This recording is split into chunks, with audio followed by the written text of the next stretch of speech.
ஜெய் பகவதி. மாசி மகம் முன்னோர்களுடைய ஆசிகள் கிடைப்பதற்கும் முன்னோர்களுடைய சாப விமோசனம் கிடைப்பதற்கும் தர்ப்பணம் செய்து வழிபடுவது சிறப்பானது. இந்த நாளில் புனித நதியில் நீராடி வழிபட்டு ஆலயங்களுக்கு சென்று வழிபடுவது மிகவும் சிறப்பானது. காரணம் என்ன அப்படின்னா, அந்த மாசி மகத்தினுடைய சிறப்பு தட்சனுடைய மகளாக பார்வதி தேவி அவதரித்த நாள் இந்த நாள். சிவபெருமான் வருண பகவானுக்கு சாப விமோசனம் கொடுத்த நாள் இந்த நாள்.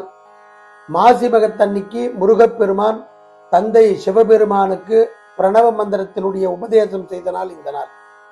இப்படியாக பாதாள உலகத்தில் இருக்கக்கூடிய பூமியை பெருமாள் வராக அவதாரம் எடுத்த நாள் இந்த நாள். இந்த நாள்ல மாசி மகத்தன்னைக்கு விரதம் இருந்து வழிபட்டால் முன்னோர்களுடைய சாபங்கள் நிவர்த்தியாகும். அதே போல குலதெய்வத்தினுடைய பரிபூர்ண அனுக்கிரகம் கிடைக்கும். ஜெய் பகவதி.